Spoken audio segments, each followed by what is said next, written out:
During Hollywood's golden age, we saw great stories come to life, now considered masterpieces. But from the early 30s to the end of the 60s, there was something else. The era of B-monster movies, as I like to call it. Countless low-budget films of aliens invading, oversized insects, and all sorts of oddities attacking cities.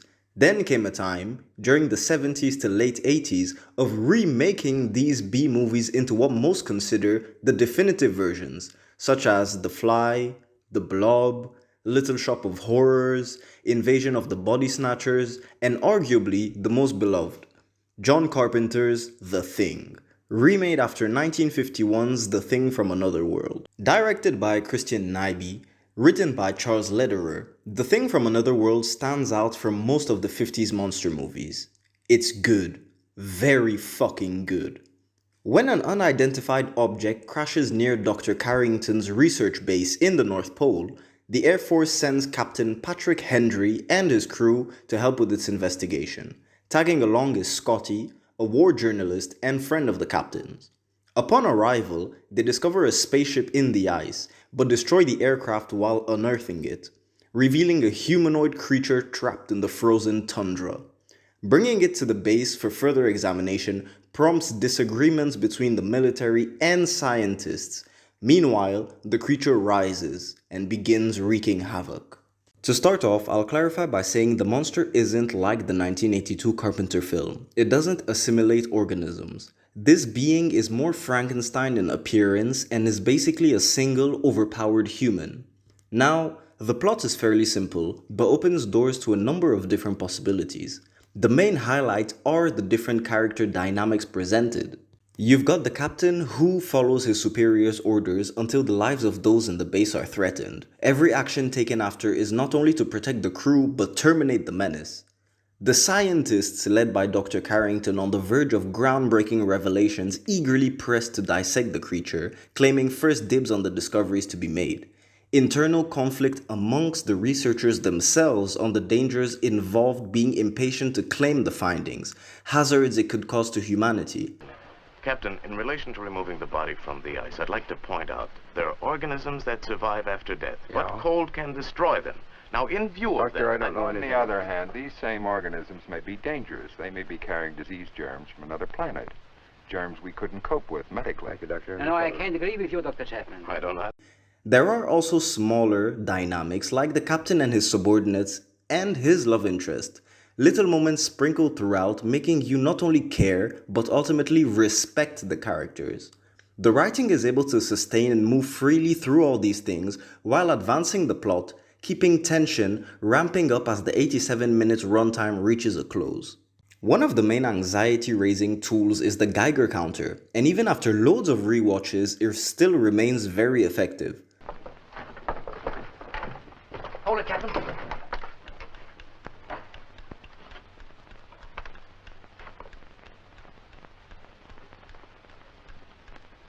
Lots of setups and payoff from beginning to end, from big character moments to micro scene-by-scene payoffs.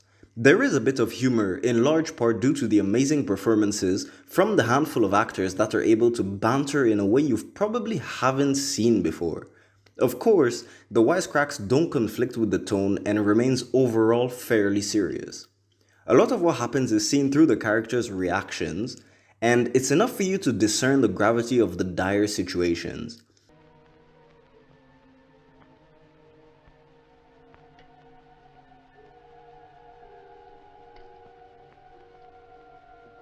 Well? The film does have great set pieces, the most famous probably being this sequence. The main cast is mostly composed of Captain Hendry, played by Kenneth Tobey. He is captain for a reason, and it's shown numerous times as he leads the charge in a swift way. Even with the banter, he remains respected by his subordinates and researchers as head of command before all hell breaks loose. He's able to remain calm and fire out logical orders during the whole situation, saving as many lives as he can. Nikki, his love interest, is such a fun character and radiates charisma when she's on screen, complementing Captain Hendry's persona. She can handle herself but still appreciates the protection given by the captain. I'd have loved to see more of Margaret Sheridan in this role. We could call Robert Cornweth's Dr. Carrington the real antagonist, and man does he steal the show. From his first scene, you understand who this man is. I think you better explain, Doctor. Oh, I'm sorry. Miss Nicholson, would you read Captain Henry my first notes? I was thinking only of the vagueness of my information. I dislike being vague. Sadly, letting the pride of a discovery take over, ultimately putting the lives of his fellow researchers in danger for science. Knowledge is more important than life, Captain. We've only one excuse for existing: to think, to find out. We see his fascination progress, culminating during the autopsy scene where he's able to show his superior knowledge. Scotty is probably my favorite character, a war journalist who tagged along for a good story but realizes he bit off more than he could chew.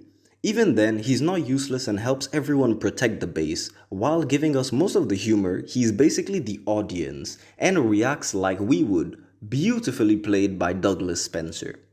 On the score side, Dimitri Tiomkin did for The Thing from Another World what John Williams did for Jaws, uses two notes to create tension. The first time you hear it is during the uncovering of the spaceship, and man does this set the mood, because once you hear it, game over, the movie won't let you go. The score is used sparingly. When there are heated debates, the acting shines and the tone isn't manipulated by the music. Only at the end is the score used in full swing to amplify the tension of the third act. Cinematography-wise, most of the film is in medium shots, leaning on pans with fast character movements to keep the look fresh, holding everyone in frame, enforcing the feeling of not only being trapped, but in company of people you are forced to clash with. Every time an issue is brought up, the characters are almost never more than a meter away, always huddled in frame so we can see everyone's reactions. And it works! Because on rewatches, you see the characters responding how they've been established throughout. A small effort that goes a long way. The Thing from Another World succeeds not only in being a great tension-filled monster movie whose terror comes from not knowing what's lurking around the corner instead of cheap jump scares, although there is one, but it is well earned. The film also shows what a group of mature, competent people who are qualified for their jobs would do in dire situations based off constantly growing information of the threat and personal experiences. Thanks for sticking around this long. Hopefully I've convinced you to see the film. If you're new and enjoy the content, consider dropping a sub. See you guys next time.